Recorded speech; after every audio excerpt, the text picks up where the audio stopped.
Hi, Hokies. I'm Tech Sideline founder Will Stewart. Welcome into episode 244 of the Tech Sideline podcast. Today, we've got a special guest that I think will be able to share lots of entertaining and interesting backstories from the last 30 years of Virginia Tech football, Greg Roberts. Who's Greg Roberts? If you don't know, then we'll fill you in on that first and then get started with the fun stuff. It's all coming up next on the Tech Sideline podcast.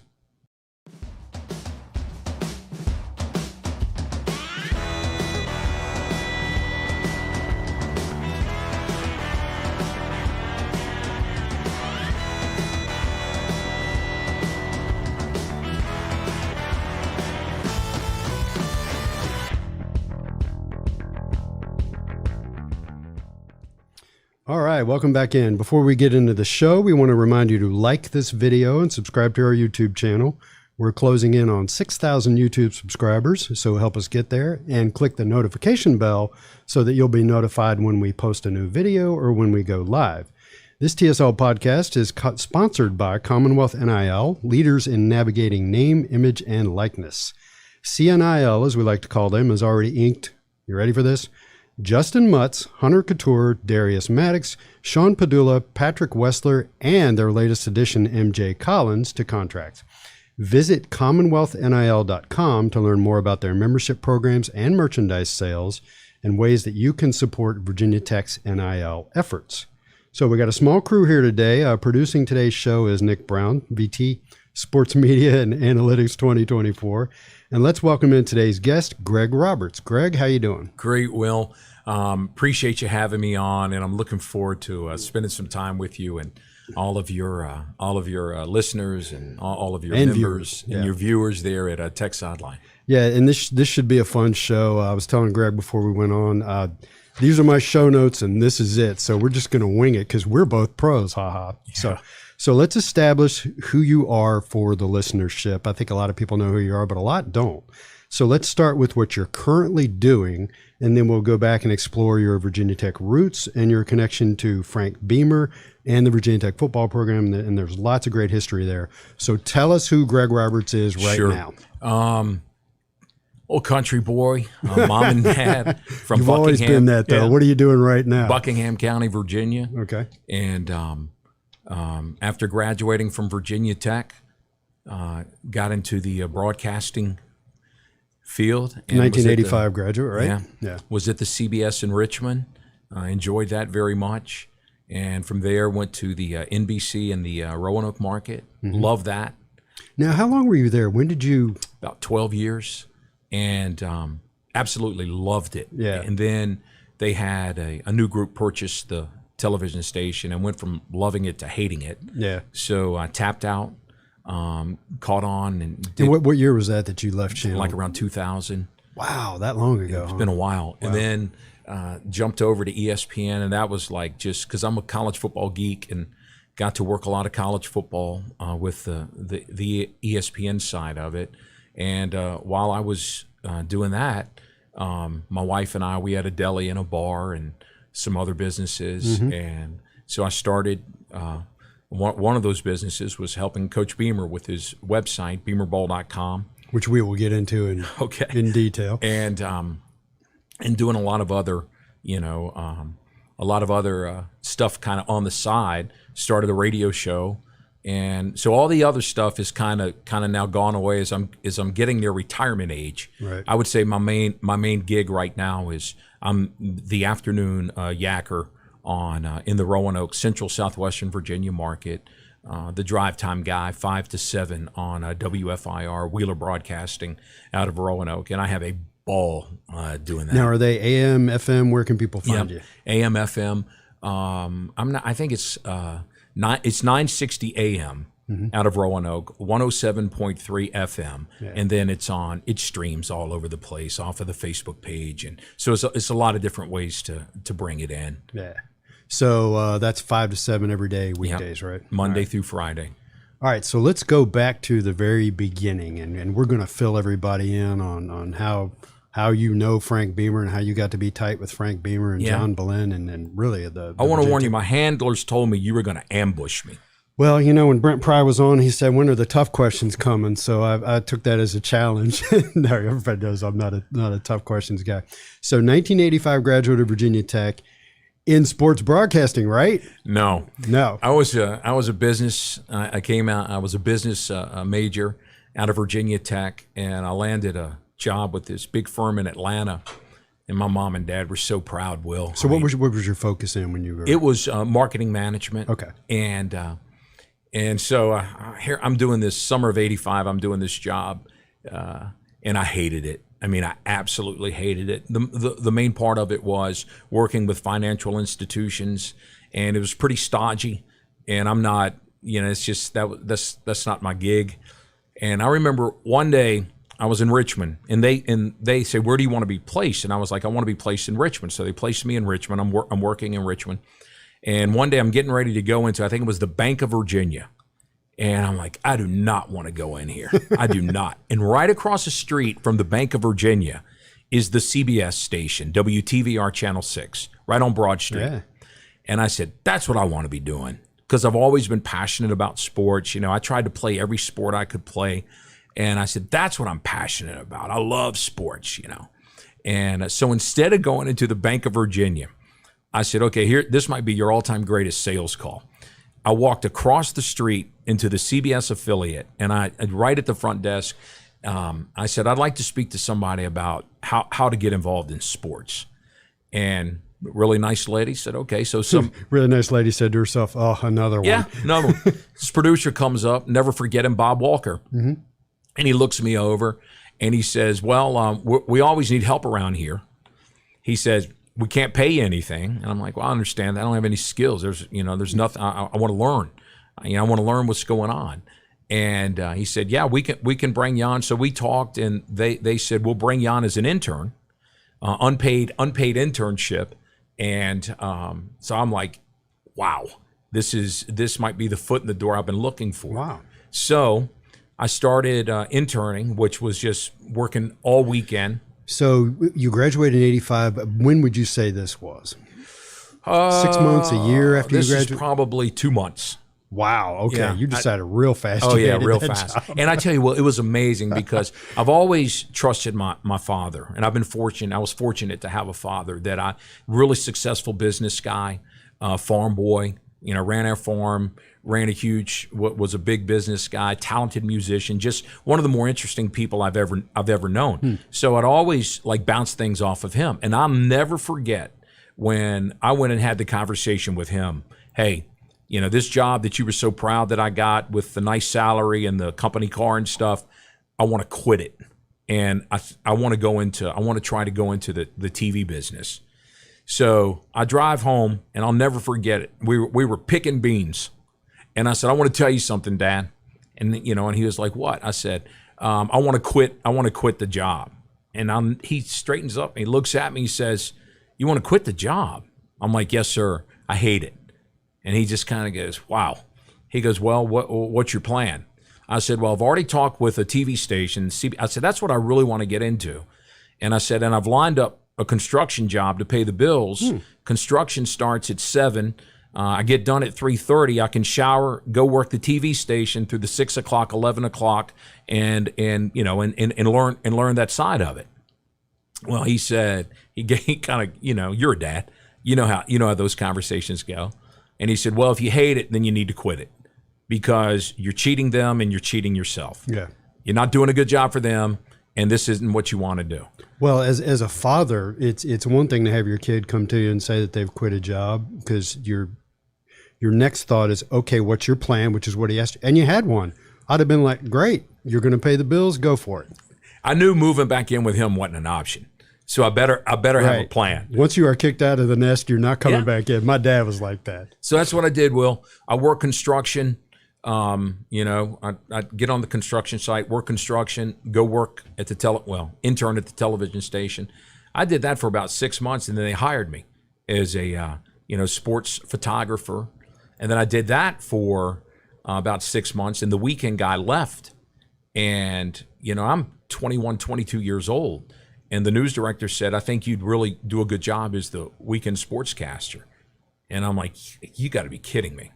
this is a CBS affiliate in Richmond, Virginia. This is a big station. Well, I went ahead and auditioned for the job, and they gave it to me. Yeah. So that's where it started. So I want to jump in here because I think I remember your first night on the air. And do you remember what day it was exactly? in Richmond, Yes. it was a disaster. Okay, we'll get to that. Okay. But was it during the summer? Yeah. It was or it was early fall. Because I remember the Redskins, then the Washington Redskins. I debuted on a Sunday night with Paula Otto, great lady, went on to become the head of the Virginia Lottery. She was the anchor, and I was debuting as the new weekend sports guy. And there is no way it could have gone any worse than it went. Let me tell you a memory I have. I grew up in Charlottesville, so yeah, that was your CBS. that would have been. Are you talking 1986 or 1987? This would have been probably into '86. Because I think I was home for the summer of '86. My senior year was '86, '87. So I remember sitting in my basement and watching. I'm pretty sure I saw. Are you really your going to bring this debut. up? And you came on and you were nervous and you were sweating. Do you want to know the story? You're right. That's exactly. You saw it. You saw it right. And you I want to was know the like, story? wow, this ain't gonna rough. work. Okay, well, let me tell you. So my first night on the air, I'm so excited. I'm ready to go. And back then, you had those big 3/4 videotapes. Do you remember all of that? Now everything's digital. Right. So you had to have your tapes all stacked up. Your scripts were off of a typewriter. Nothing was computerized. And I'm ready to go, man. I've rehearsed. I'm like, I'm going to knock this out of the park. Okay. And let me tell you the mistake I made.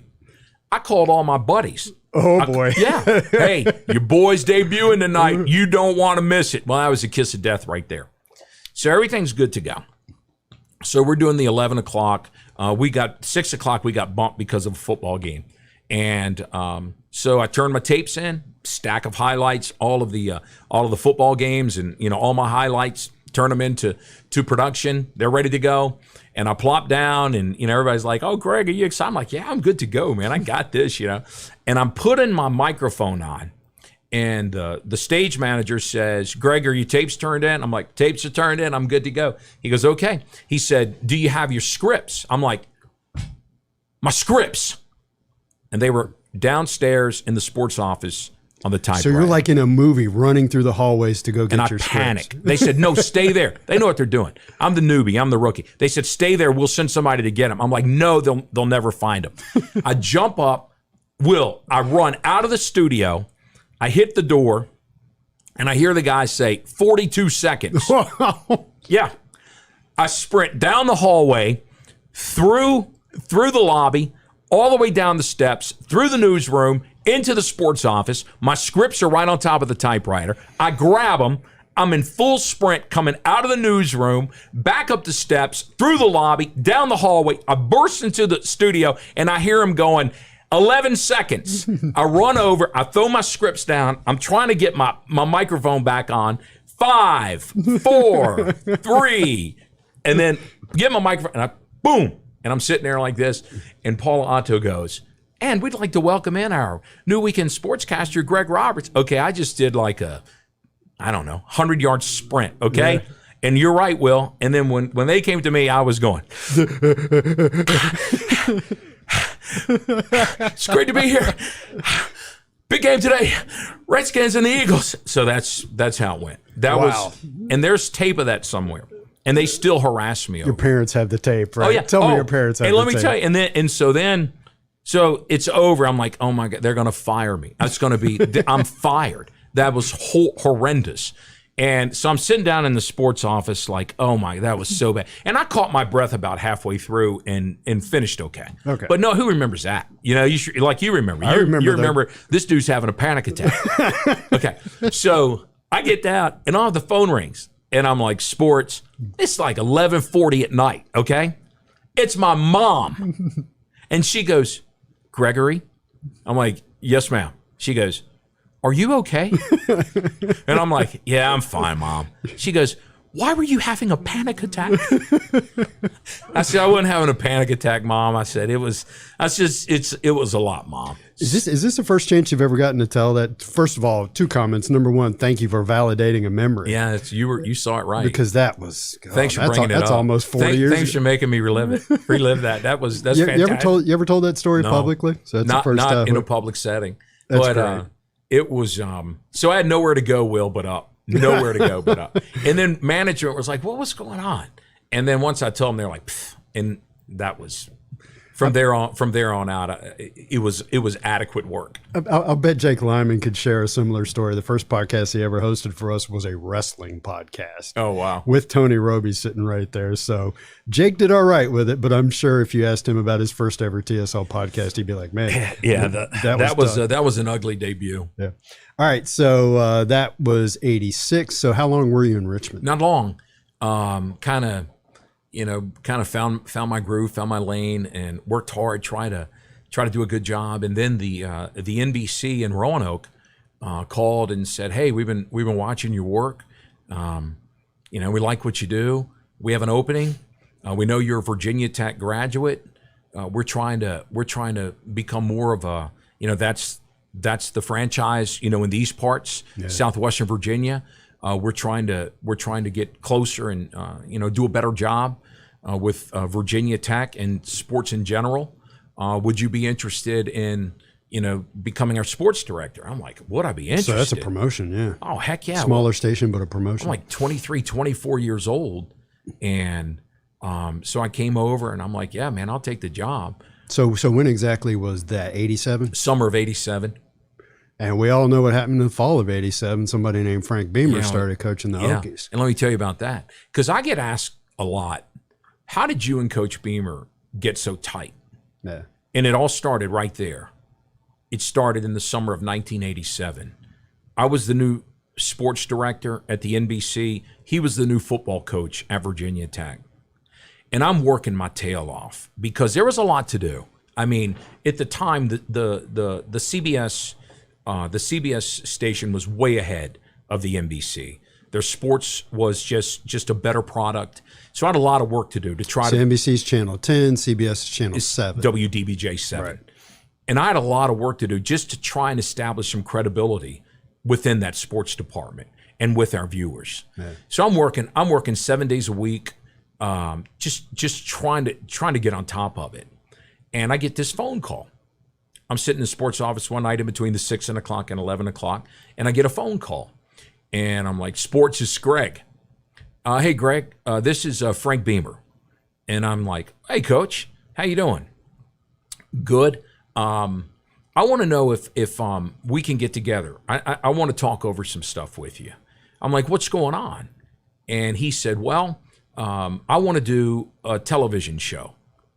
I think that Virginia Tech, and at the time, remember the Sunday morning coaches shows? Yeah. They were big. It was big for the exposure, and it was big for the program, and it was big for the branding and all of that. Well, the team wasn't on television. No. So I remember I went to Virginia Tech from 83 through 87, and of course I would tune in and watch Bill Dooley's show. Sure. And you want to talk about low production values. And what I remember about that is I remember that they would play, while they were running game highlights, they would play Alan Parsons' Mama Gamma, I think, was the instrumental they used to play. Is that right? So they'd be running, dun, dun, dun, dun, dun, dun, dun, dun, dun, dun, dun, dun, dun. You're seeing Cyrus Lawrence run, and you're hearing Dooley say in his dynamic voice, "This is a sweep style play," and Cyrus picks up 7 yards off the left tackle. "This is a dive stop," very boring stuff. Yeah. So, but yeah, we used to tune in and watch just to see the highlights because Tech was never on television. Absolutely. So, Coach calls. And he says, I watch your sports. I really like what you do. I like your energy. I like your passion. And I need help. I want to do a television show, and I need help.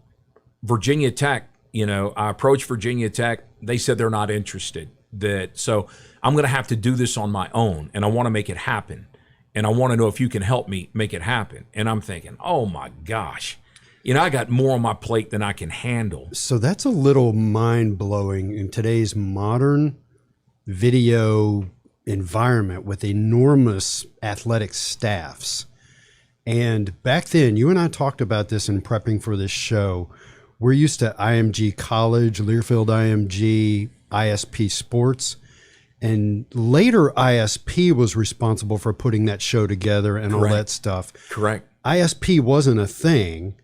The athletic department didn't have the personnel to do it. So Frank freaking Beamer, the head coach, has to do it. Yeah. And so it's important to establish kind of the landscape at that point in time that the coach had to do this work. That's right. And so I'm like, oh man, my plate was full. I mean, I was working 7 days a week. And then he said, well, at least let me come. Let's go to lunch and let's talk it over. And I'm like, okay. So he comes and he grabs me and we go to lunch.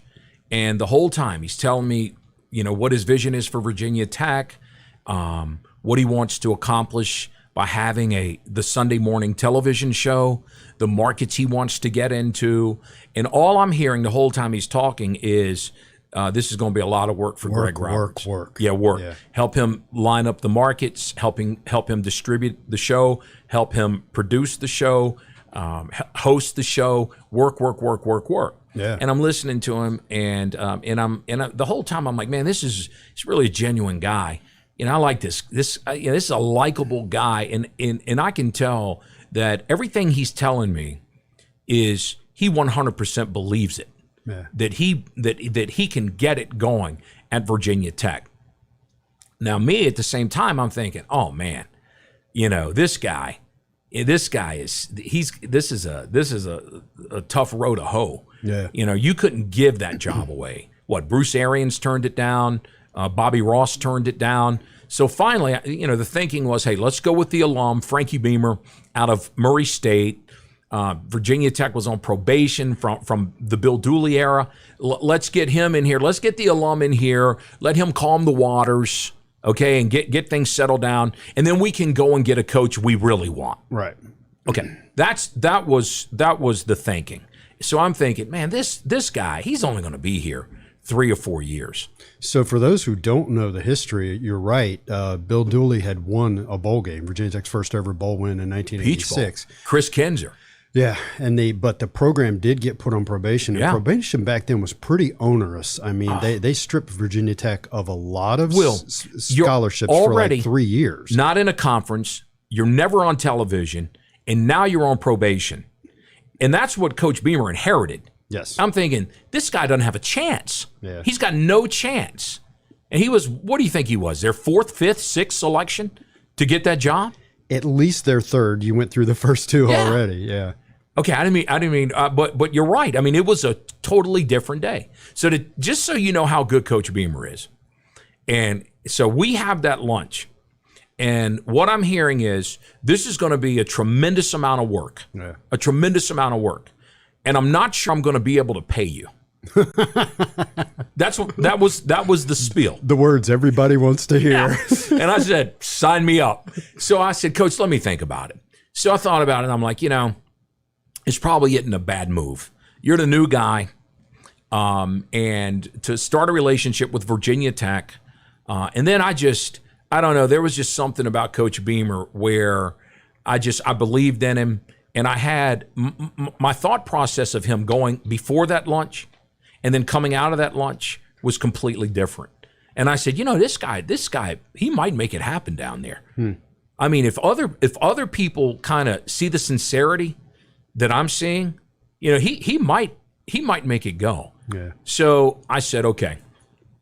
I said, I'll do it. So there's the production end of things. Who sold the sponsorships and the advertising? Did you have to do that? We did. Yeah. We did it all. You and Frank, right? We did it all. Yeah. We cleared it. We had to be the clearing agency. We talked with Richmond and Bristol and Greensboro and Huntington, West Virginia and Rona. I mean, we cleared the show across the state. That was a tremendous amount of work.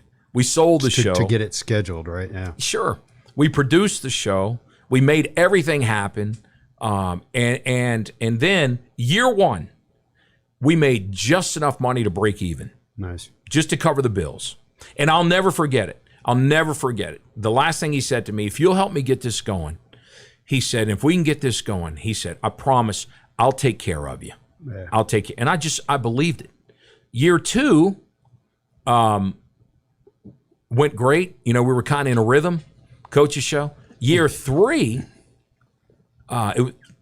they were starting to win a little bit. So they went 2-9. I'm trying to year remember. 1, 3-8 in year 2. It was rough. Year 3, 89. Was that Will Fuhrer? They actually won 5 or 6 football games. And you know, it's like, wow, you know, we actually have something to talk about. I mean, it was interesting. You know, I mean, maybe some people are watching now. And then and we made a little money after year 3. And I think year 4, I can't remember, but year 4 things were rolling along, and he wrote me the biggest check I've ever had in my life. And so I just remember thinking, wow. This guy keeps his promises. Yeah. And not only that, but over the course of, you know, jumping in there from day one with him, you know, I made a really good friend. I made a really good business partner, you know, and we went into other business ventures, you know, together. It was kind of a weird dynamic, because here I am, I'm the sports director at the NBC. I cover this guy. I have to be objective. When his program, when things are going right, I need to report that. When things are going wrong, I also have to report that. So there was a clear understanding that we wore different hats, that even though we're great friends and we're business partners, you know, I still have to do my job. And there was never a conflict, because he never made it a conflict. So let me jump in here and figure a few things out. So yes, year 1 was 2-9, year 2 was 3-8. It was rough. 1989, year 3 was 6-4-1. Yeah. 1990 was 6-5 with the great win over UVA at the end.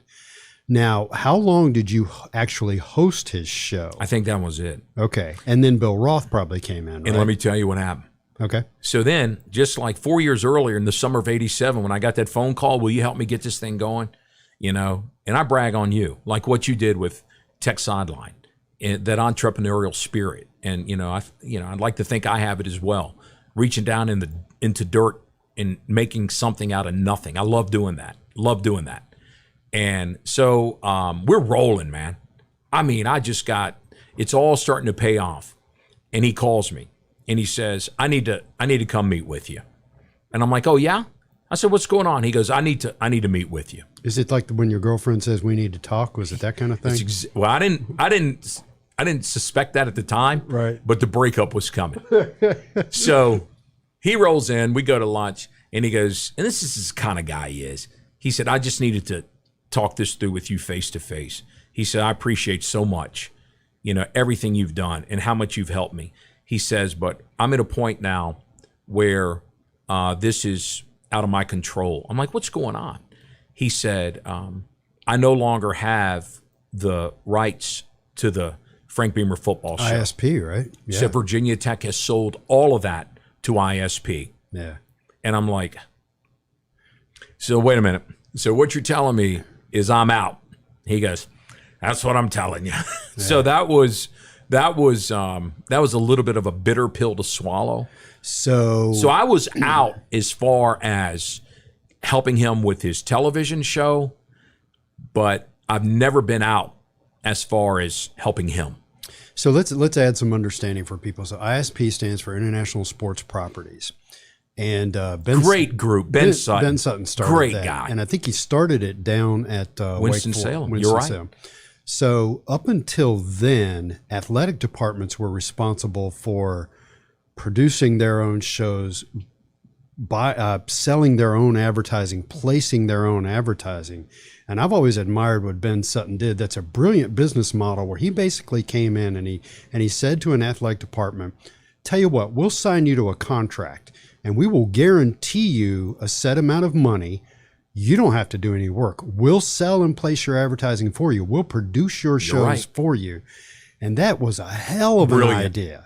And ISP Sports later got bought by IMG, which later got bought by Learfield. And I hope Ben Sutton retired a rich man. I'm sure he did. And he's a good guy. Yeah. And so I was kicked to the curb. And then, of course, now, did you and Frank have any other business ventures at this point, or was it strictly the TV show? That was it. Okay. That was it. Right. And then, So that was the end of helping him. We started all of that, and then got it up and running. And then, of course, like you're saying, ISP took over, and then that was Bill Roth. Yeah, that's so he took over all of the marketing, and that guy's a Hall of Famer. So that was a great move. So be honest here, was the show that ISP wound up producing better than what you and Frank could do on your own? That's a good question. I'm not sure. I don't know if I continue to follow it. Yeah. After I was, no longer an integral part of it. Right. I don't think. I mean, in that industry, Will, you know how it is. You're so worn out after work covering whatever you're covering all day Saturday. I think the show came on early. I don't even think I was awake. You moved on, right? Yeah. I don't even think I was awake when it came on. Because by then you were sports director at Channel 10, so you were a during the week guy. You weren't. Yeah. Okay. And then of course you got stuff you got to cover. Yeah. Football, NASCAR, whatever you're covering on the weekends. Gotcha. Okay. Sorry to interrupt. So that's where it started. And we formed one heck of a relationship. Frank Beamer and Greg Roberts riding all over the state in the summer of 1987, knocking on doors, trying to find sponsors for the TV show. And Will, we got some of the craziest looks. I can remember just kind of cold calling, and we'd roll in. And, they'd be like, who are you two losers? And I'd be like, my name's Greg Roberts. I'm the sports director at the NBC in Roanoke. This is Frank Beamer. He's the head football coach at Virginia Tech. And we're brand new, and they're looking at us like, who are you guys? And it was interesting. So part of the context, and you were probably sensitive to this starting out in Richmond, part of the context is that this is a time when UVA football was hitting. Yeah. And starting to spark. Sure, Coach Welsh had it going on. And that ended up in them being ranked number one for a few weeks in 1990. So they were building, and they were in the middle of the state, in air quotes, flagship university. So I'm sure that some of the cold calls you made, some of the doors you knocked on were already a little smitten with that. So. And I think a lot of people, to begin with, were already a bit cautious concerning Coach Beamer. Yeah. I mean, I'm trying to remember what the line was. The big newspaper guy in Roanoke, Brill. What it was like that getting Frank Beamer as your football coach is like Christmas morning. That's socks on Christmas morning or something like that? You're expecting a new bike and you get a sweater. Right. That was the line. And that was kind of the perception that, this isn't what you wanted. You wanted Bruce Arians. You wanted Bobby Ross. You wanted all these others who turned the job down. But Coach Beamer's retort to that was, maybe sometimes you get what you need, which was brilliant. Yeah. And it turned out that Frank Beamer was exactly what Virginia Tech needed. Yeah. So where do we go from here? So that establishes how tight you got with Frank, and of course, in getting tight with Frank, you got tight with John Ballein. Yeah. Who and by the way, who was also he was very instrumental in that football show as well, in terms of making sure that things. It's what John Ballein has done his entire time at Virginia Tech, and he describes what he does. He says that he's the batteries in the back of the clock, that you should never know he's there. And the only reason, if you know he's there, it's because the clock stopped working. That his job is to stay in the shadows and make sure everything functions appropriately. Yeah. And there are people out there that will tell you that John Ballein is one of the best in the country. And David Brain, the former athletic director, who I have a tremendous amount of respect for, David said the best thing Frank Beamer ever did was hire John Ballein and Mike Gentry.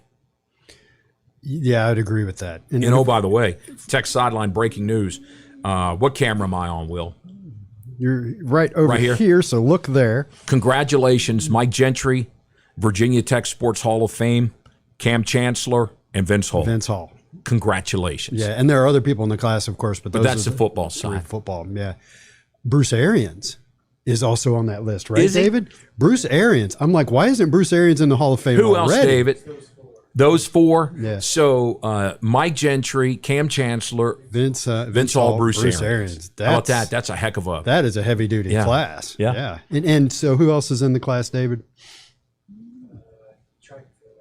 Track and field. When did athletes? that break, Will? When did that roll out? This morning at 10 o'clock. It's now 11. So you guys have already covered that. I don't know if David's written it up and posted it yet or not. Okay. Yeah. Well, that's fantastic. And you know, and speaking of Cam Chancellor, see that's Brent Pry has to get that talent level up again. Yeah. And you know, I've caught heat because, and it's one man's opinion. I think the Virginia Tech football talent level is at a 30-year low. And Brent Pry has to go and find the prospects who fit the program, fit the culture, will come in and do the work. And it's the old Frank Beamer formula. He would say, look, we got to go out here and get these 2 stars and these 3 stars, and we have to turn them into 4 and 5 stars. Yeah. We have to coach them up. We got to get them in the strength and conditioning program. We got to go find the Jake Grove, who his best offer was VMI, and the Cam Chancellor, whose best offer was JMU, and the Edmonds brothers out of Danville, who are 2 and 3 stars coming out of high school. They end up being first-round NFL draft picks. You've seen that over and over and over and over. You know, and then you got to get them in the right spot. Like current Virginia Tech football, like coming out of spring, I know that, you know, one of the big things are, do you have these athletes in a position to project it to where they're going to succeed? Right. Like one of the big stories is the Keontae Jenkins. I mean, what was he playing? A cornerback, David? He was a safety. Well, you know, Brent Pry knows defense, and he's like, hey man, this guy be an okay safety, but he'll be a heck of a outside linebacker, a heck of a field backer. So they think he's going to be a star. And then these twins out of Salem High School, Jaden and Jordan McDonald. So they come in as cornerbacks. Those guys are big fellas. Big frame guys. They look the part. So you know, they get moved to what, edge and linebacker. So, you know, and they think those guys are going to fill out. Here's I don't know if you're ready to talk tech football. We got other stuff we can fill in, but let's go for it. Okay. Here's what you saw. Okay. The last time you saw Virginia Tech football. I don't want to think about that. Right. I mean, it was a mismatch. Yeah. What it was the Pinstripe Bowl, Maryland and Virginia Tech. What did Maryland win it? 54-10? 54-10. And I always say, trust your eyes. You're looking at that and you're like, Tech doesn't have the athleticism. Tech doesn't have the speed. Tech doesn't look like it has the passion. Okay? Those are elements that are fixable. Okay? Brent Pry has to go and get linebackers that can run. Yep. He has to go and get safeties that can run. He has to go and he's got to get people back on the edge who can be disruptors. The program's lacking that. Yeah. He's got to get playmakers. He's got to get that guy who can get that slant and then rip it 80 yards and take it to the house. He's got to find that traditional Tech tailback. And Tech used to Tech, it used to be ridiculous how they had D1 tailbacks. Tech had Darren Evans, Ryan Williams, and David Wilson all in the program at the same time. Think about that. That's crazy. I'd take any one of them now. I mean, it was, and they knew, and it was a priority. Hey, you got to have Lee Suggs. You got to have Kevin Jones. You got to have Ryan Williams. You got to have the traditional D1 tailback, okay? Because by the fourth quarter, the defense is tired of chasing this guy, tackling this guy. They don't have anybody that can take the pitch and take it 60 yards to the house. So the playmakers aren't there. The nastiness and the athleticism and the speed on the defense isn't there.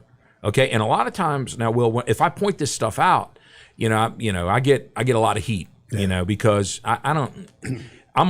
my goal is to always let you know how I see it, to be brutally honest. Okay. And sometimes that comes across as a little bit of a cheerleader. Sometimes it doesn't. Okay, our jobs, we're not supposed to be cheerleaders. Okay? We're supposed to call it as you see it. Let's just say we took a lot of heat for our last podcast because we talked as if Virginia Tech might not make it into one of the P2 conferences. Well, you would never lie to your audience, would you? Yeah. Yeah, that's okay. Well, so there's a lot of ground to be gained with going into this season. And the thing, if Pry can just get them playing hard, coach them up, staff is going to have to do a great job. Staff's going to have to coach them up, get them playing hard. And then at the quarterback position, the Grant, I would say if Tech had to play a football game tonight, Grant Wells is your starter. Yes. And I think I've seen you guys reporting that. And I think that Pry even said that to Andy Bitter in a recent article. Yeah, okay. Grant Wells is our guy. Okay. Yeah. And that makes sense because he's smart, he's accurate, he's got a really good release. He's way more athletic than people give him credit for. Right. You go back, turn on his high school film, you can see the guy's athletic. And the knock against him at Marshall was he threw too many interceptions. That can be fixed. And you saw them working on that all spring. Good ball decision, good game management. Because we already know the guy can throw for 3,500 yards. Yeah. He did it last year. So fix the stuff. You feel like maybe you get settled at quarterback, and the guy behind him, Jason Brown. I mean, with Shane Beamer in South Carolina, that guy beat Florida and Auburn, right? Yeah. So, he's going to push Grant Wells. He would like to start. So that I don't know. All of a sudden, I don't know if you're in that bad a shape at quarterback as perhaps before those two arrive, you could have been. I think that Grant Wells and Jason Brown, however they wind up shaking out, could be the difference between 5 wins and 8 wins.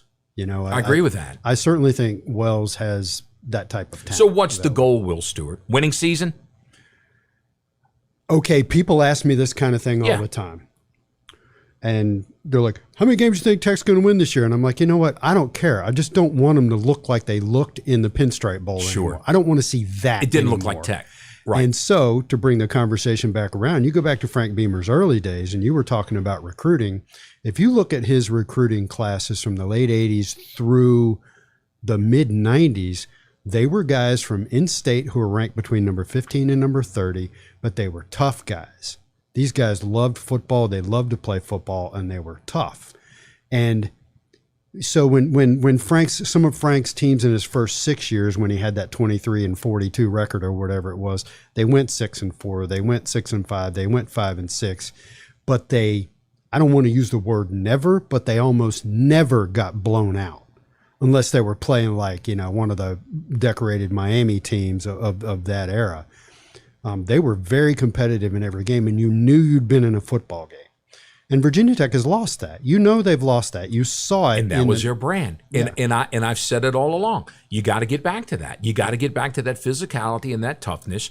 And when you played Virginia Tech, you didn't want to play Virginia Tech. Yeah. And you especially didn't want to play Virginia Tech in Lane Stadium. That was a real home field advantage. Yeah. And you might beat Virginia Tech, but they were going to stand out there for 4 quarters and slug you in your throat. Yeah. You might beat them, but you were going to know you had been in a 4-quarter football game. Yeah.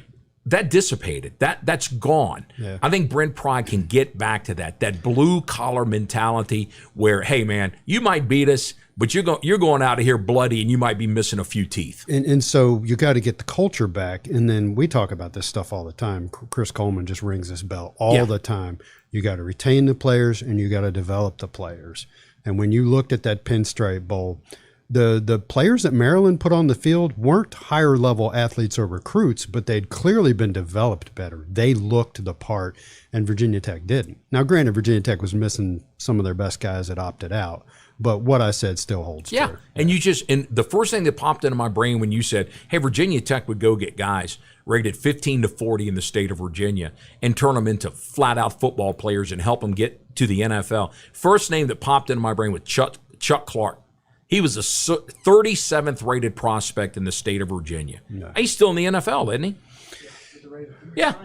Willie Pyle was the number 31 recruit in the state, but he had like a 1,300 SAT or something like that. He was smart. They put him at safety, and he wound up going to the NFL. Yeah.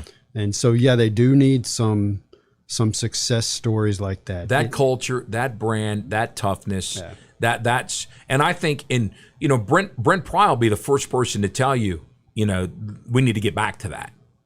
Yes. So to bring back around to you and your relationship with Coach Beamer. So cut loose from the TV show in 1990. Yeah. And so you were at Channel 10 for another 10 years. Yeah. You guys maintained a relationship. So what kind of, you talked about some businesses you had together. What kind of stuff did you do for that 10 years?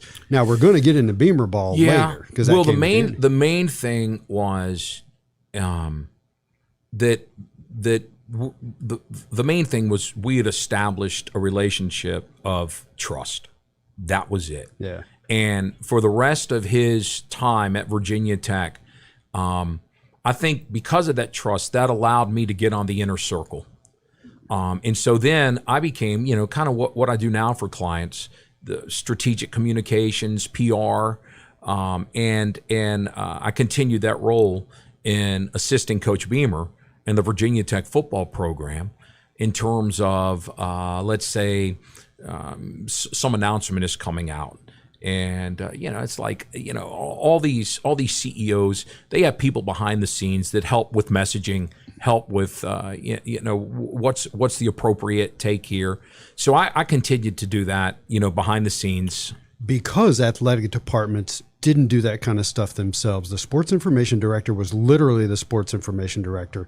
He wasn't really a PR guy. I agree with that. Yeah, and they had plenty on their. I mean, they're trying to generate game programs. Yeah. They're trying to media guides. They're trying game notes, and not just for your marquee sport. I mean, they have to generate this material and also handle this stuff for every sport under the athletic umbrella. When athletic departments were much smaller. Yeah. Yeah. So it was that was a hat I continued to wear and continue to help out Coach Beamer and Virginia Tech football. Just more of the imaging, the Stuff PR. you didn't see. Yeah. Stuff you didn't see. Just in the shadows. Yeah. So were you paid for that, or were you doing this as favors for Frank? No. Not so much paid. It was more that, by then, we were good friends, and I felt I was helping a friend out. Right. And I was glad to do it. I was glad to do it because he really started to have success. Yeah. And it was fun. And I even wrote him a letter. I wrote him a long letter, and I can't remember at what point, but I mean, remember now when I first got hooked up with him in the summer of '87, I thought maybe he'd get 3 years here, maybe 4. And now it's like, all of a sudden, I can't remember the years, Will. You're better with that. But I just remember it was like they were counting it down. Hey, Frank Beamer just went by Bo Schembechler in all-time wins. Frank Beamer just surpassed Tom Osborne. Frank Beamer just went by Lou Holtz. Frank Beamer, and I'm like, wait a minute. These are legends. Yeah. These are absolute college football legends. Frank Beamer's going by these guys and wins. And you start thinking, hey, legends that's some old dudes in the you don't always think you're living a legendary You're watching era. It, yeah. Yeah. And it just and I remember thinking, and so I just sat down and I wrote him a long letter and I said, hey, I'm just really happy for you, and I'm really proud as an alum. I'm just really proud that you've had this success, and and he knew that I was like, Coach, I thought you had 3 or 4 years at the most, and then they were kicking you to the curb. Yeah. And it just, and I think, well, I could be wrong, but in modern college football, he's on the Mount Rushmore. I mean, in all-time modern wins, I want to say it's Joe Paterno, Bobby Bowden, Bear Bryant, Frank Beamer. That's the 4 when you're talking modern college football. That is a good question. Yeah, I think that's right. David, can you look it up, like winningest college football coaches of all time? I'm sure Wikipedia has a page that lists everybody, and it's probably going to also be cluttered up with D2 and D3 guys. When the category is major college football, modern era wins, he's in the top 4. I think only Paterno, Bowden, and Bear Bryant. I'm sure Nick Saban's closing in there, but that is, here's the list of college football coaches with 200 wins. Okay, leaders by category. That's interesting. All right, so John Gagliardi, Joe Paterno second with 409. Eddie Robinson 408. Bobby Bowden 377. Okay, there's major college. Then names I don't even recognize: Right. Kevin Donnelly, Ken Sparks, and Larry Yeah, Carries. not major college. Bear Bryant with That's 323. number 3. Pop Warner, Yeah. not modern.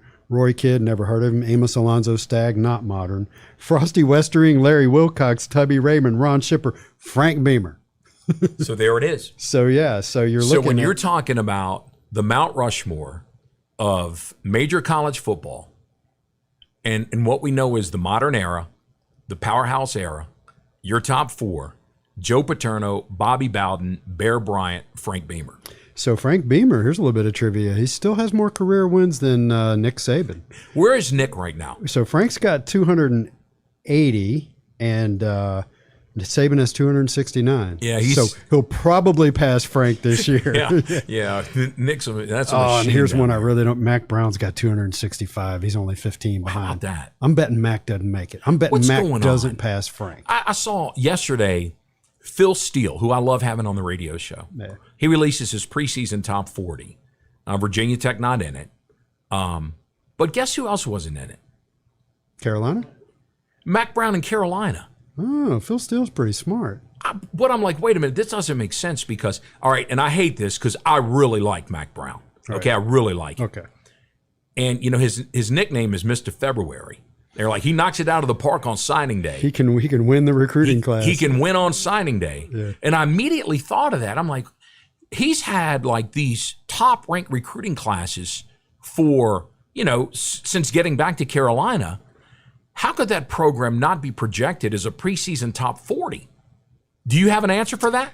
See, I don't have an answer for that. I don't know what they've got coming up at quarterback. I know they got Drake May as like one of the top recruits in the country, but I don't know if they took a transfer to fill in the gap till then or whatever. I just know that, yes, they have been recruiting very well, and they looked the part, and they had a quarterback last year that I thought was a great quarterback, and they rolled out there and went 6-6. I thought their preseason ranking of number 10 I thought that was reasonable and legit. And then when they rolled out on the field, they just weren't that. And so that's the knock. There's something missing there. That's the knock. And I think it has become a Mac Brown thing, not necessarily a North Carolina thing, but definitely a Mac Brown thing. He did win a national championship, but it was with arguably one of those generational talents, And I also think back in 2005 that Texas football was a lot tougher than it is these days, So that's my take. I don't know what your take is, if you have one. I just really like Mac. Yeah. I have a lot of respect for him. Man, that dude crushes it with the media. Oh, he's a good dude. But I just don't understand how. So it just speaks to, it's not all about recruiting. That development and that coaching. I think talent-wise, they are a top 40 team easily. So that, to your point, It's got to manifest itself on the field, though. the rest is the intangibles. Yeah. Well, we talk about that stuff in Miami all the time, and there was a discussion on the message board just this morning. Somebody came on and said, "I don't know, man. I'm worried about Miami with Mario Cristobal," and I had a one-line answer. I don't know. Their culture's been rotten for 20 years. I think, and this is just, Randy Shannon, Manny Diaz, but this guy. He is a legit coach. I've been telling you, I think Miami with this guy can get real good real fast. I could be wrong, but I think they may have tapped back into kind of what they need. Well, I think with NIL being what it is, and John Ruiz funding all those NIL benefits for players down at Miami, they are a crucible. They are a test case for NIL and what it will do to locker room cohesion. And I think it'll be interesting to watch. That's interesting now. Yeah. So let's you and I take a break. We've been at it close to an hour. Is that right? We haven't even touched beamerball.com yet. Oh, okay. So rest in peace. So you guys maintained your relationship from 1990 through 2000, and 2000 is when beamerball.com came along. Yeah. So I do want to talk about that. Okay, sounds great. So we'll be back in a few minutes, and we'll cover that.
All right, welcome back into episode 244 of the Tech Sideline Podcast with special guest Greg Roberts. Here's a reminder that the TSL podcast is sponsored by Commonwealth NIL, leaders in navigating name, image, and likeness.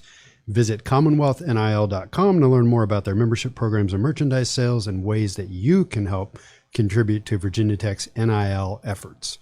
So, Greg, this is going to be interesting, I think. We're going to talk about BeamerBall.com. Oh, yeah. So let me give you my perspective on the start of that. So, I ran Hokie Central as a hobby for 3 years, from 1996 through 1999. And then I started, somebody bought it off of me, and I worked on it full time starting in the summer of 1999. Good timing, right? And I hired a buddy of mine, a college buddy of mine, a guy named James Arthur. Good dude. And James came in and he worked with me from the summer of 99 through March of 2000. And we all know what happened in March of 2000, the .com crash. So that affected our company. So I had to let James go. And that was March of 2000. And, you know, James and I are friends. That wasn't a big deal. It didn't cost us our friendship or anything like that. And then James emailed me or called me in the early fall of 2000, a few months later, like 6 months later, probably. He said, Will, I need to come visit you. I need to come talk to you. Kind of like Frank called you up, so I need to visit you. Yeah. And it did have that, your girlfriend saying we need to talk kind of vibe. And I thought, well, what's this about? And I said, okay, sure. So he came on by the house and he said, and James had been a little hard to reach for 2 or 3 months. I would text him and he wouldn't answer. I'd call him and he wouldn't answer. And then he needs to talk. And he's like, listen, I want to tell you about something I'm involved in, and I just wanted you to hear from me first. He said there's a website that's being started up. It's a website for Coach Beamer. And I think he mentioned that you were involved in it, and he said, I'm going to be working with him, and I just wanted to let you know that we don't want to be competition to we were still Hokie Central. We hadn't changed our name yet. He said, we don't want it to be competition to Hokie Central.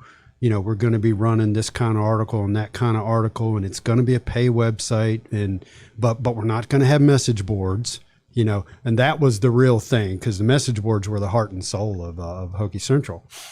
And so I said, well, that's great, you know, and James told me a story. He said, the day that I sat with him in that March of 2000, and I said, I think it was the day I said, you know, sorry, can't continue to employ you anymore. He went back home to Roanoke and he came into your sub shop / bar, sat down at the bar, and you walked up and said, hey, James, how's it going?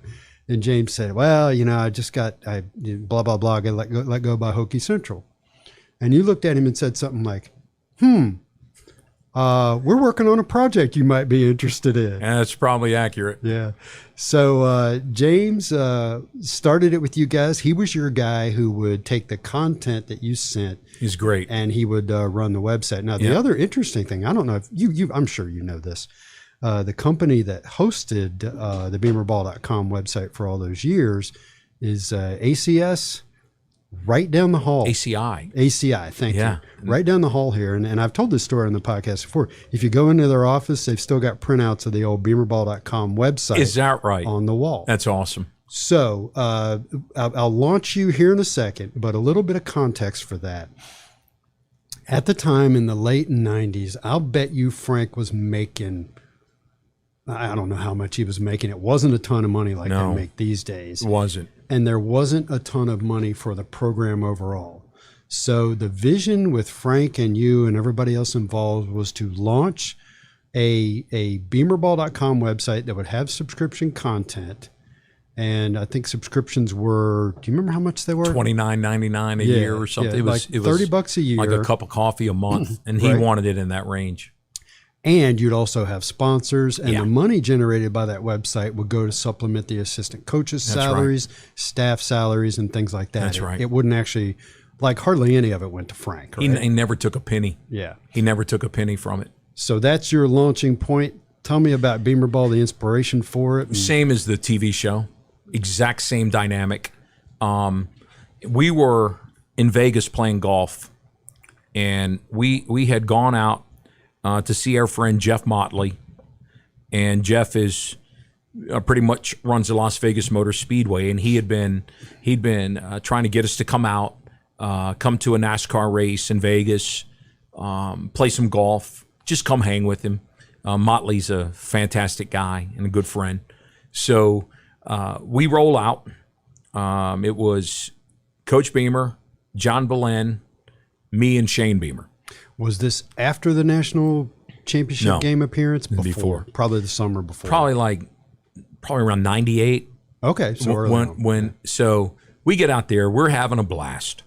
And Coach Beamer's a big NASCAR fan. We're having a ball. Yeah, I remember. And just from, my sports relationships, relationships with the Burtons, and back then Warden Jeff Burton, Elliott Sadler is an Emporia, Virginia guy. So I had a lot of, and then at the time, Jim Pine's older brother, George Pine, was like the number three guy in NASCAR. So we hooked up with George, and Bruton Smith had us in his luxury suite. So we're having just a huge, Jeff's got us set up. I mean, a helicopter came and got us at the Luxor and took us out. I mean, it was just ridiculous. I'm dying to know how this is going to turn into BeamerBall.com. So, okay, you ready? So we're having a ball out there, and we're playing golf before the Vegas race, and we're at I can't remember what course. We're out there hitting it, and I waited until Coach Beamer had a couple of Bloody Marys. So we're on the back nine, having a good time. And this is 1998. And I said, and I was ready. I strategically waited. The timing was strategic. And so he's looking over a putt. He's got a stogie going. He's having a good time. We're having a blast. So I said, Coach Beamer, I got a question for you. He goes, oh, yeah? I said, yeah. I said, why don't you have a website? And he looks over at me, because he's not a technical person at all. And he goes, why don't I have a website? I'm like, yes, sir. And he goes, huh. And he looks down at his putt again. And he looks back up and he goes, why would I need a website? And I'm like, that's exactly the question I wanted him to ask me. Yeah, exactly. And so then I just went into the spiel. I'm like, look, here's the deal, Coach. I don't know what lies ahead, but I'm telling you, this is like 1998. It's all going to that internet. It's all going to the internet. So you can either get on board, get ahead of it, or get left behind. And you're always talking. You're always over there fighting. At the time was Jim Weaver. You're always fighting for money, always trying to get money for your coaches and for your staff. I said, this would be a way for you to generate some additional revenue for all of those people that you care about. And you're always trying to.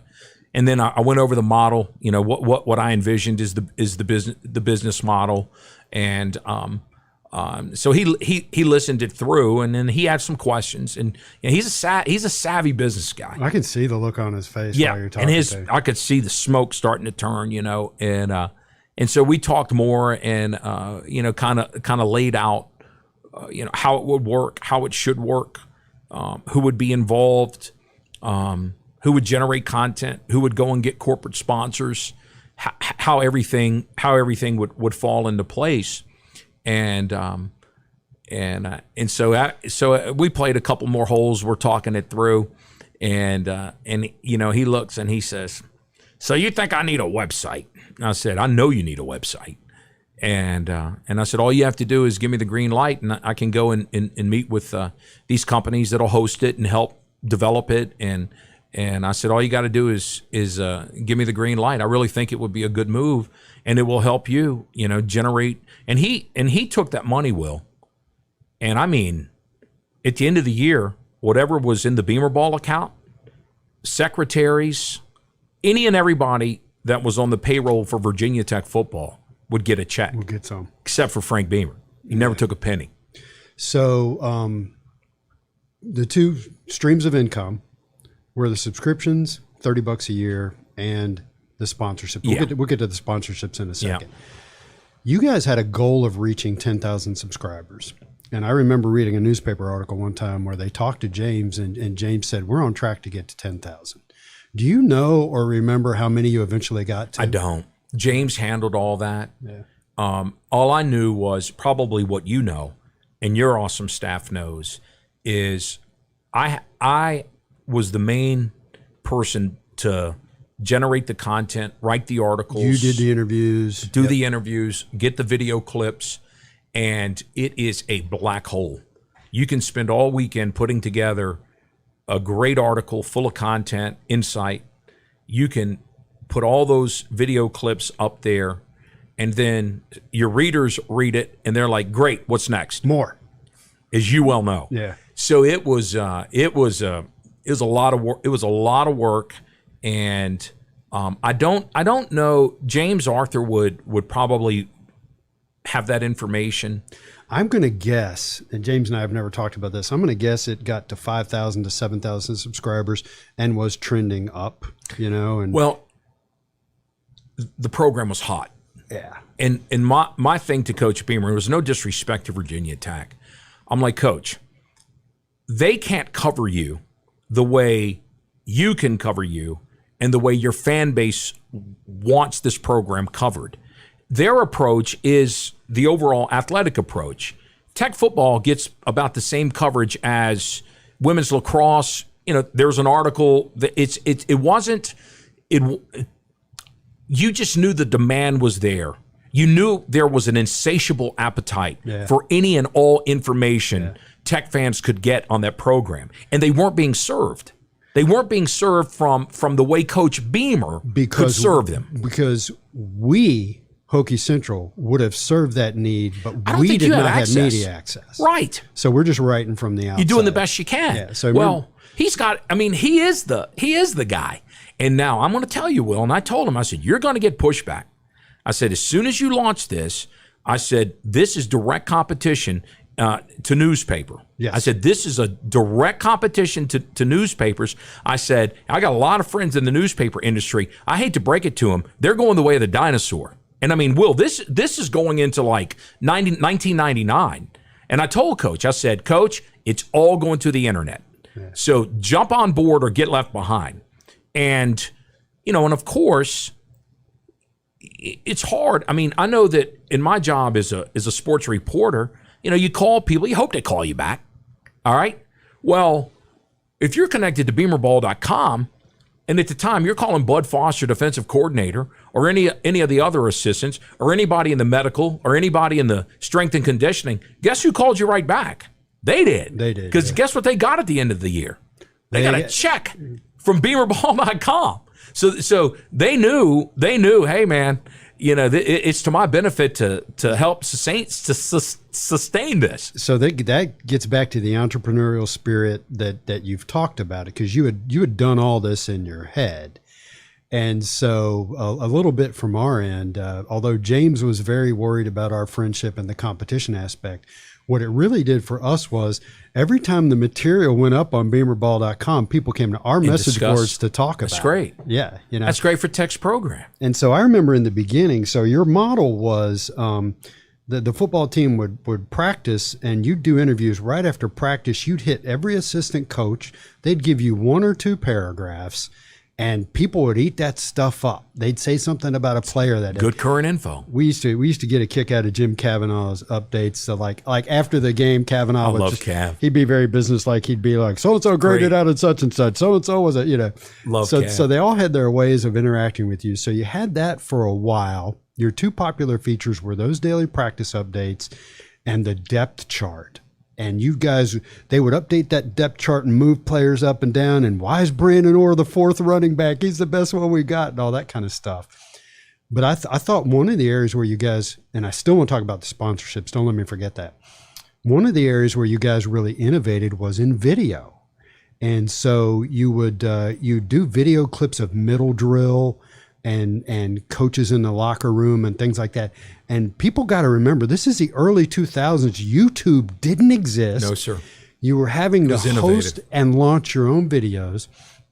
And you had sponsors on the site. And I remember the videos would start with something like beamerball.com is brought to you by, and you'd get the spiel. Absolutely. You'd see the 2-minute take video. Care of those sponsors. Then you'd get the spiel at the end. Yes, sir. And that was innovative back then. And Will, on those sponsors, okay. Well, part of it was if you sponsored beamerball.com, then that was that was access to Coach Beamer.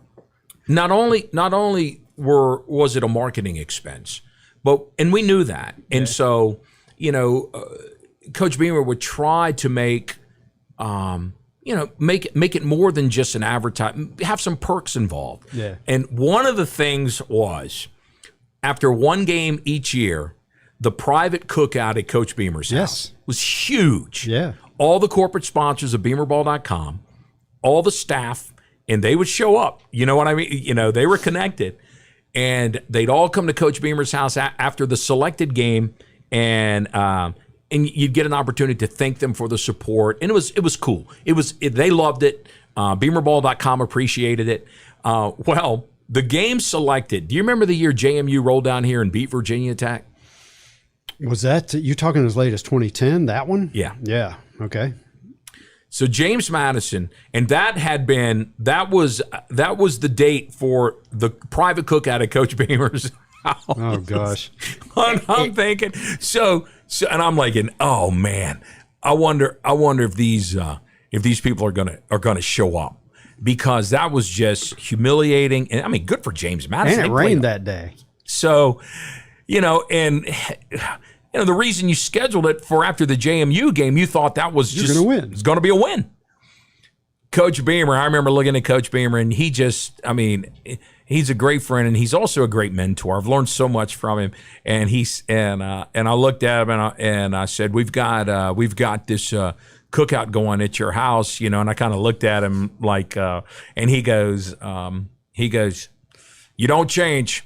He says, stick to the plan. He said, let's go. And I'll never forget it. And a lot of those sponsors came. Yeah. And so we're standing on his back patio. And he said, I'll never forget it. He said, we have a really good football team. Really good. He said, and we just didn't show it today. And I think part of that wasn't there like a game Monday night? And then that was the Monday night game at FedEx against Boise State, a freaking heartbreaker of a game. And then they had like you can build all the excuses, and there was a lot, but I'll never forget that, he said, you don't change, well, he'd been through it. He'd been through it. Yeah. So, and I just remember it was very somber. And what did they go on and win 10 straight? Won the ACC. What was the next game they lost was the Orange Bowl against Stanford. So they won every game the rest of the year. Won the ACC over Florida State. And he was right. He said, we've got a good team. We just didn't show it today. Yeah. So that was an interesting Beamer Ball sponsor get together. So let's say you got 7,000 subscribers at $30 a year. That's a couple $100,000 in subscription revenue. It might have been 39.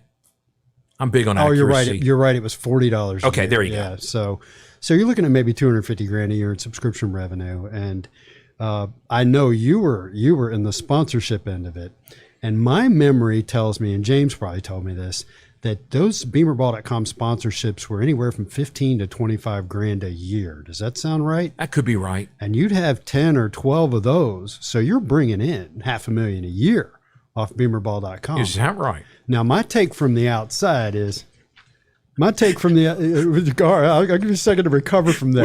Will's crunching these numbers. I'm in the business, man. Yeah, I got what can I say? So my take on the sponsorships was, you guys did work promoting them, yes. But I think a lot of people signed up for the sponsorships just for that access to Coach Beamer that you talked about. There was great marketing value in there, Will. It was tremendous. Sure. It was tremendous marketing value in there. There was some marketing value in it. I don't know if it's tremendous, but that's clever. I told Coach Beamer, Will, when he said, let's do it, and got approval from Jim Weaver and the university to do it. I told Coach Beamer, I said, Coach, you're probably going to get 5 years. Maybe a little more, but you'll get 5 years, and then everybody will be doing what you're doing in terms of the video, coming and getting their own video interviews clip. And things like that. Yeah. I said, maybe you'll get a good 10-year run out of this, if we do it right. Yeah. Maybe a good 10-year run, but eventually everyone will catch up to it in terms of all the neat features you're talking about. I remember it launched in October or November of 2000. I think was roughly the timing of it. It may have actually been right at the beginning of the 2000 season. I'm not sure. I think that was kind of the timing of it. So where you guys really caught some heat was when you started doing things like breaking news through the Coaches Pay website. That's when the newspaper folks really went nuts, right? Yeah. So what do you remember about that kind of thing? I just remember, I just think people are resistant to change. And, I understand in part as a media analyst, part of my deal with Coach Beamer was, he was frustrated because when you have to go through a newspaper or you have to go through a radio or a TV station, maybe you don't always get the message you want out there. Yeah. And I said, Coach Beamer, this is a different age. Why would you waste your time with a middleman when you can go directly to your audience? Why would you fool with hoping a newspaper will give you the spin or the tone? The tone. Yeah. Spin's got a negative connotation. Okay. The tone that you want out there concerning your program. You don't need a middleman. You've got an awesome program. You can speak directly to your fans, directly to your audience, and it doesn't have to be filtered. I don't understand. And I said, and Coach, that's the way it's going. Man. I said, whether they want to admit it or not, newspapers are withering on the vine.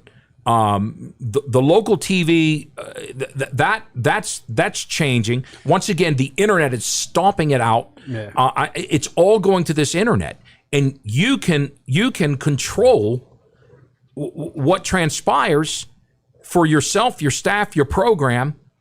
You can have a presence on where it's headed. So you had a good run, and then I think, and tell me if you agree with this or not, I think the guy, now again, Tech Sideline didn't have any access at that point in time. We would have gone to practice every day and done stuff every day if we could. I thought the guy who really started to disrupt things was Kyle Tucker in the mid-2000s, when Kyle, in addition to, let me backtrack a little bit here. So Randy King was the beat writer for the Roanoke Times, and we all love Randy. We all love Nappy. Yeah, I love Randy. But Nappy never was interested in doing the internet thing. They made him do a blog, and they were called blogs back then, and you could tell Randy didn't take it super seriously. So there wasn't a lot of pressure coming from the Roanoke Times in terms of extra content. And then Kyle Tucker came along and was working for the Virginian Pilot. And Kyle started, in addition to the daily articles or whatever he was doing, he started interviewing players as they came off the field after practice and blogging those quotes in something separate that was on the internet. Sure.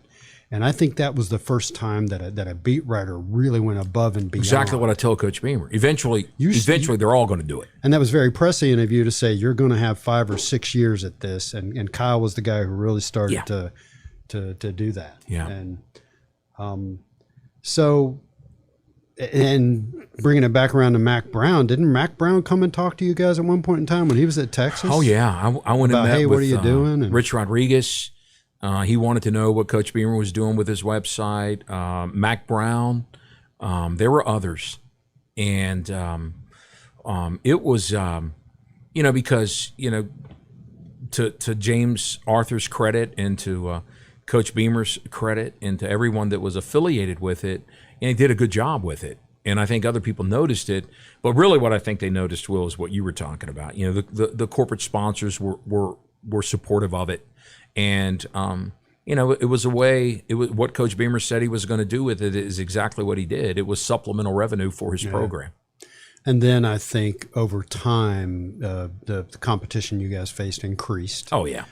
And the coaching salaries and support staff salaries all started to increase as well. So the need for Beamer Ball changed. Right.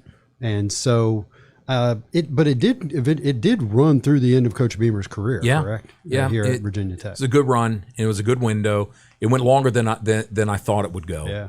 And it was just again, it's just fun reaching into dirt and making something out of nothing. It was so funny how, and then with You want to hear a good story? Sure. Because this is a different why we're here. setting.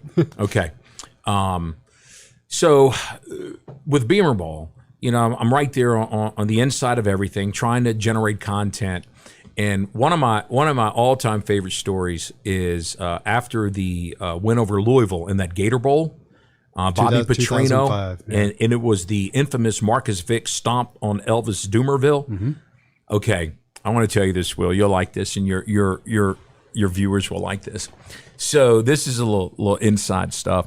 So I really enjoyed, like getting on. Like if you go back and look at like old game footage, at the end of the game where the coaches go out in midfield at the end of the game to shake hands, game's over.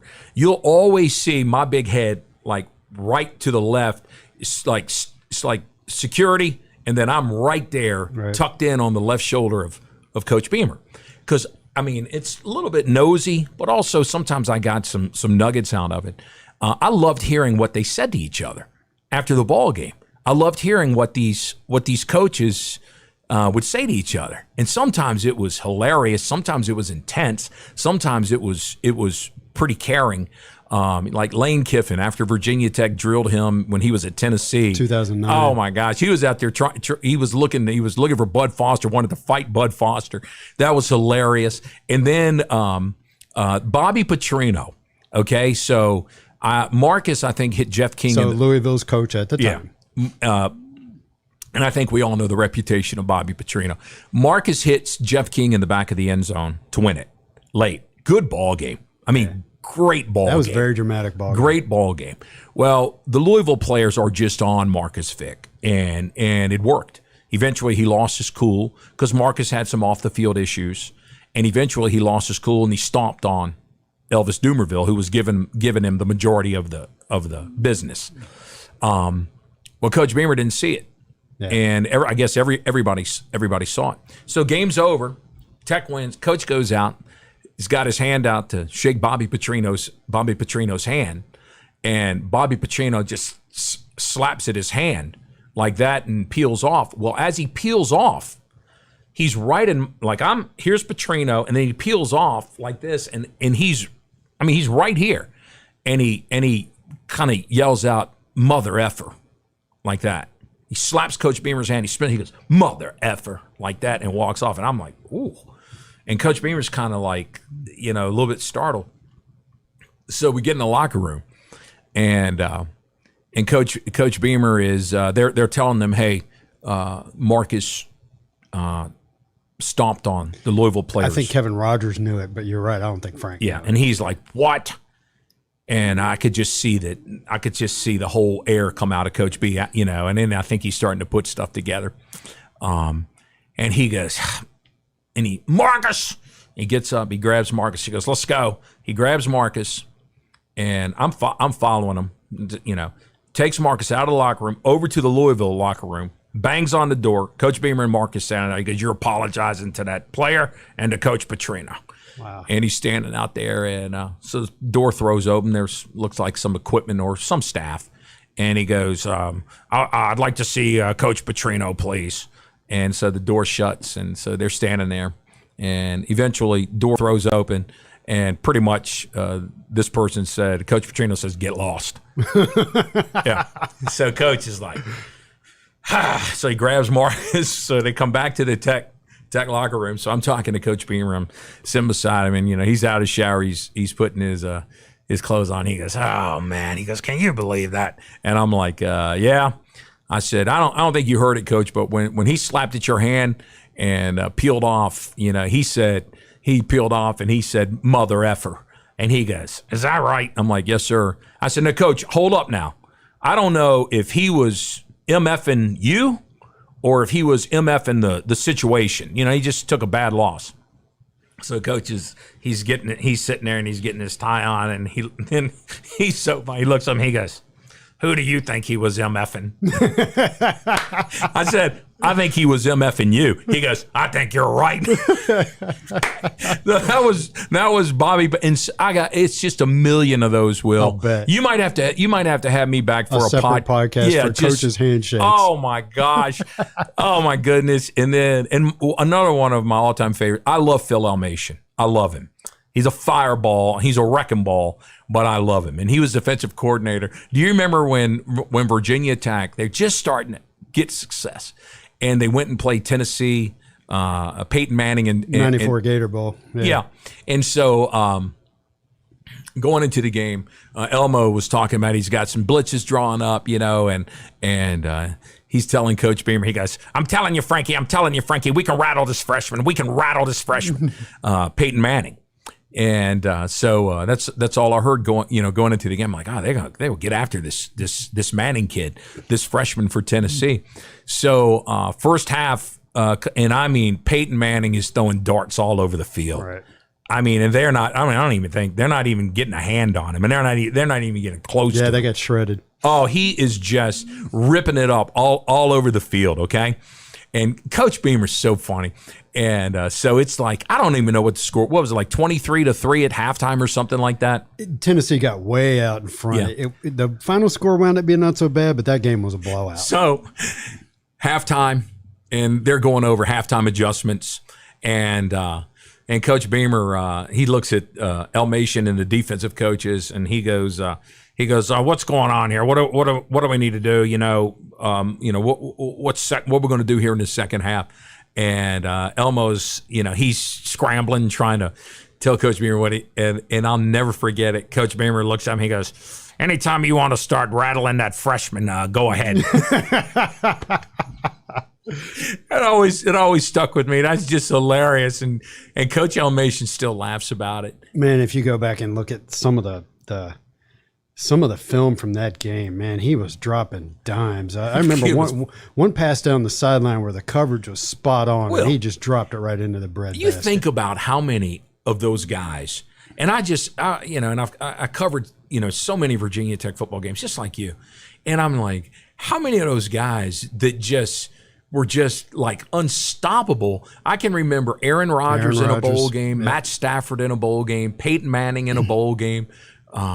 And the list just goes on.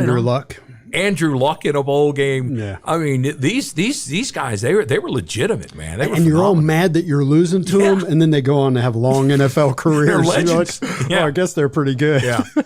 Yeah. So you and I were talking about, as we were prepping for the show, you mentioned a long-standing tradition that you had a hand in creating. Oh, you mean the tunnel? The tunnel. You know what? It's funny how, everybody loves coming out of the tunnel, reaching up, hitting the Hokie stone, and there's a message there. For those who've passed, for those to come, reach for excellence, I think is what it says. That's exactly what it says. Okay, so it's probably 1988, 1989, and again, John Ballein, his hands are in he's instrumental in BeamerBall.com. He's instrumental in the TV show. Anything that had to do with Coach Beamer as his lead administrative assistant, John was in it. And, John is the ultimate chief of staff. And he's still, I just watched the regional and the super regional he pulled off over here for Virginia Tech baseball. That was, the place looked immaculate. It ran like it was phenomenal. We said on the podcast that given that baseball stadium rarely sees crowds that large, the execution of both regional and super regional weekends was outstanding. I don't remember any complaints. That's all John Ballein and the good, the hardworking people over there. So John Ballein calls me, and in full disclosure, John Ballein and I, we've had to work in tandem, with Virginia Tech football on numerous things, okay? Because John was a guy who always had to make it happen. So he's always pulling people in. I need this guy to do this lady to do that. He's always moving pieces in and out to get things done. It's just what he does. And John's thumbprint is all over Virginia Tech. You wouldn't know it, but he knows how to shut off every spigot over there at that athletic department, okay? And he's respected across campus as well. So he calls me. I'm at the TV station. It's probably about 10:30. He calls. I'm like, what are you doing up? And he goes, I was thinking. He said, we got no traditions down here at Virginia Tech. None. There are no traditions. All these other college programs, they have the coolest traditions. He said, we got no traditions. And I said, oh, yeah? He goes, yeah. He goes, I'm going to hang a piece of Hokie stone at the end of that tunnel. You come up with some words for that. And I was like, sure. And then Hokie stone's so important to Virginia Tech. And I thought, okay, this is Coach Beamer's program. Coach Beamer's all about being unselfish, doing your job and being humble. And I just thought about, Coach Beamer would want to pay tribute to all those people from top to bottom who put in that sweat equity and that passion to get Virginia Tech football to where it is. And then, the people in the program right now, you do your part. You're passing through. You gotta remember those who came before you, and then just also realize you got to hold up your end of the bargain, because for those who come out, there are people coming behind you. It's a responsibility. And I told John, I said, here's what I got. For those who've passed, meaning everybody that came down this tunnel and went out on that field and has been a part of this, everybody who's graduated from this university and cares about this, for those who have passed, and for those to come, and then, just symbolically, you got to reach up to hit the stone. So I thought it made sense, reach for excellence. And John goes, love it. Okay, Will, that was, when was 88, 89? 35 years ago? Plus? Yes, 33, 34 years ago. Never in my wildest dream did I think that still would be hanging up at the end of the tunnel. There's a $400 million fundraising campaign called Reach for Excellence. Isn't that it? And that was a phone call from John Ballein to Greg Roberts at 10:30 at night, trying to establish a tradition for Virginia Tech football. So if I may, let me thank you for not mailing it in and picking Play Like a Champion today. Well, I appreciate that. Well, I was specifically, it's what I've done, what I did through the whole Beamer era. Try to help him with the messaging, the branding, the strategic communications. Yeah. And I just felt that is exactly what he would want. You're just a part of this. Do your job, because there's a lot of people that did this before you, and there are going to be a lot of people that will be coming behind you. All right. Great stuff. So we've been at it for about an hour and a half. Do you got more time with us? Because I do want to do one more thing before we let you go. Are you sure your audience is?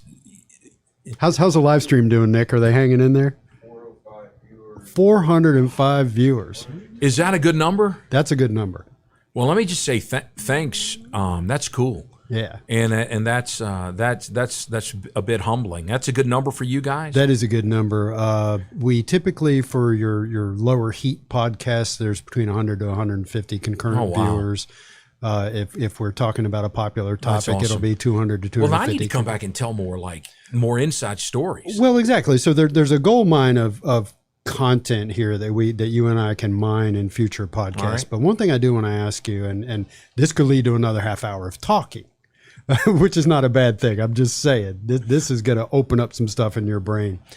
Tell me about some of your, like if I was to walk up to you and say, who are your 3 favorite Virginia Tech football players of all time? Not what they achieved, but their personalities. Oh, wow.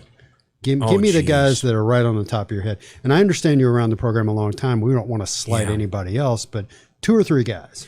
Will, great guys that maybe people don't know about. I was thinking that, you think about, there's a small group that was with Coach Beamer from the first day to the last day. Yeah.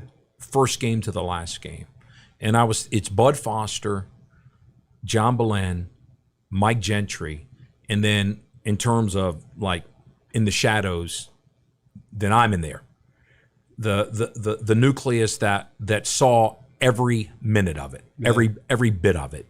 So there have been a lot of football players who I just really became fond of.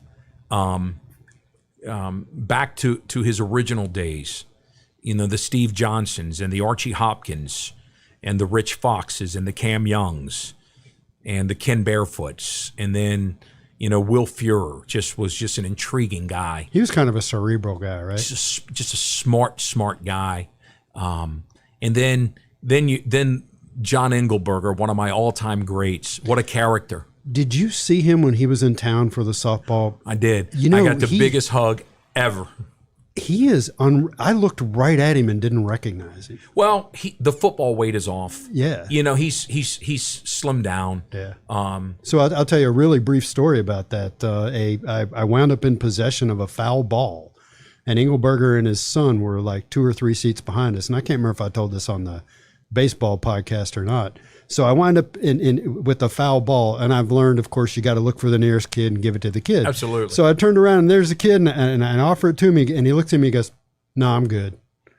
And I was like, what do I do? The kid's supposed to go, "Yeah, thank you, mister." And some other kid dissed me. Some other kid comes running up, so I give it to him, and I looked at Chris Coleman, and I'm like, "Well, that's unusual." And Chris goes, "Well, that's Engelberger's kid. He's sitting right there with him." And I was just like, that is so great. Classic John That's so Engelberger, much like Engelberger. that his son would be like, "No, I'm good." He's the best. Engelberger is the best. Tyrod Taylor.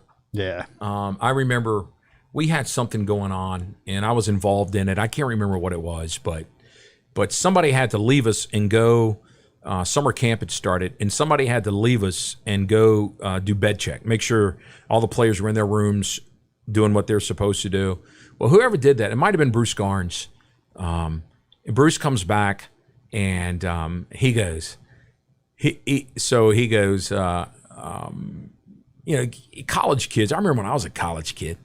Well, anyway, this was the takeaway.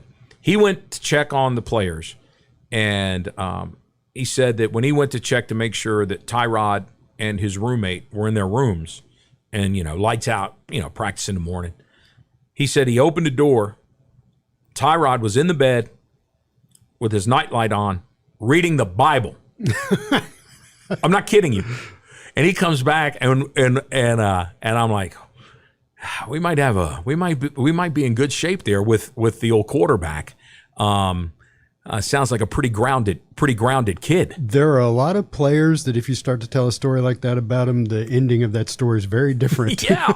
So I just remember that was kind of one of my initial impressions. I knew coming out of Hampton High School, and I know Mike Smith, and Mike said, "Hey, this kid, you're not going to get a better kid than this kid." Yeah. It's one thing to say that. A lot of coaches promote their kids, right? Okay, but then just love Tyrod Taylor.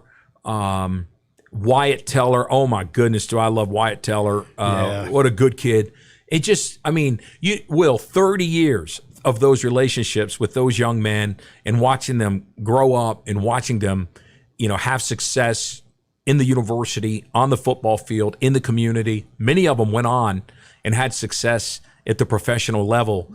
And it's just, I don't know, it's just a bond. I saw Chris Cyrus at the baseball game. Yeah, he was in town. Got a big hug from Chris, and it's pretty neat. It's neat to have that relationship with those players, and they're numerous. Yeah. So that's, like I said, that's a gold mine of content that we should probably tap into in future podcasts.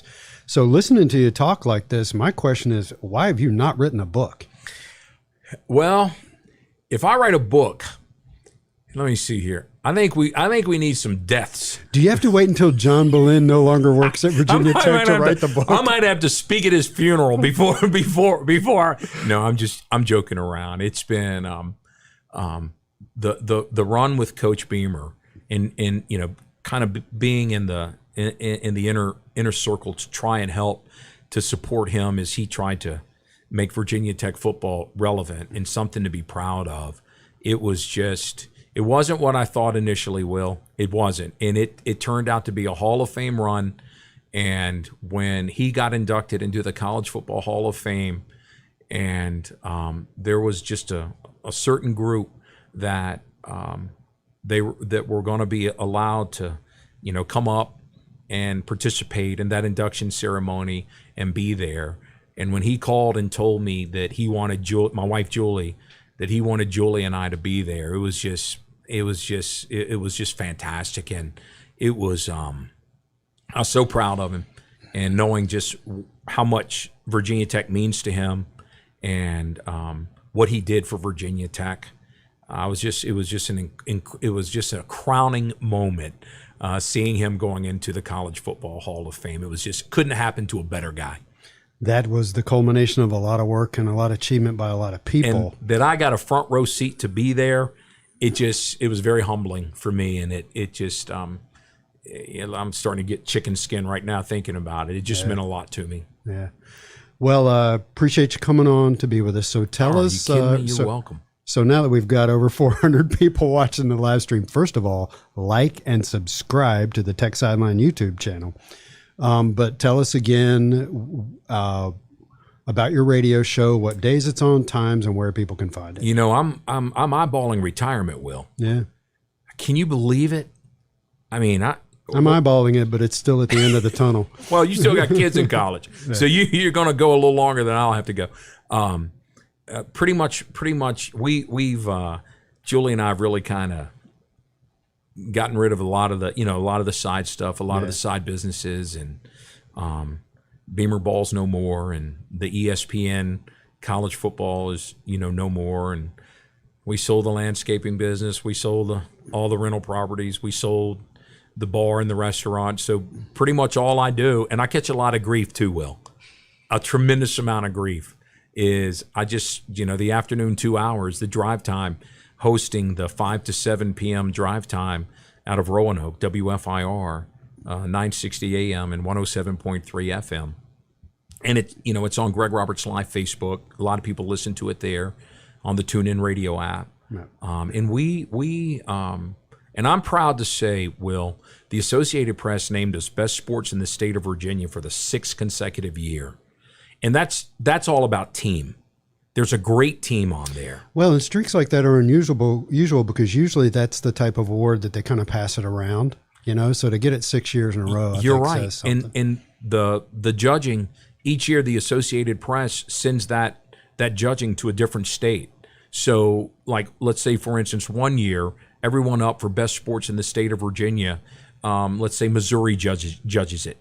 And then the next year, Texas judges it. And then the next year, Oklahoma. Nice. And then New York. And so for those, for the last 6 years, for that group to say, hey, that's the best sports in the state of Virginia, that's just, and again, it's because of Phil Almation. It's because of Paige Moyer, the basketball insider. It's because of Travis Wells of WDBJ7 coming on doing the high school football report. It's because of Chuck Baker, who is a former golf captain at the University of Richmond, coming on and doing golf in Vegas. And it's Doug Dowdy. Is Chuck the Toyota? Yeah. He's also a sponsor, but... Chuck grew up in Charlottesville. He and I did not go to school at the same time, but I knew people that knew He's him. an Albemarle guy. That's right. And again, and I think, I've always been a team guy, team. And I think that when they judge who's doing the best job in the state in terms of the sports, that's what we focus on, the team component. Yeah. And Justin Ditmore, who's a big part of the team and handles the live high school football broadcast. And Justin had a Virginia Tech grad. COVID almost claimed his life. Matter of fact, they said that they revived him from death 6 times. Wow. That he had one foot on the other side 6 times. And so he's progressing. It's quite a journey ahead of him, but it's good to have him beginning to get back in the saddle and get back in the mix. Right. Well, we wish you continued success. We thank you for coming on. You're welcome. And we'll definitely have you on again, and we'll drill down into some specific things and get you to tell some more stories. The Good Dirt with Roberts? So we need to name it a series? Is that what you're saying? There's some interesting stories out there. Yeah. Yeah. I don't know if all are suitable for podcasts. Well, we will do the podcast, and you and I will have a beer, and you can tell those stories. That sounds good. Will, it's always great seeing you. Yep, good seeing you, Greg. Thanks a lot, and we appreciate everybody who is watching and has listened. Thank you. That wraps up episode 244 of the Tech Sideline Podcast.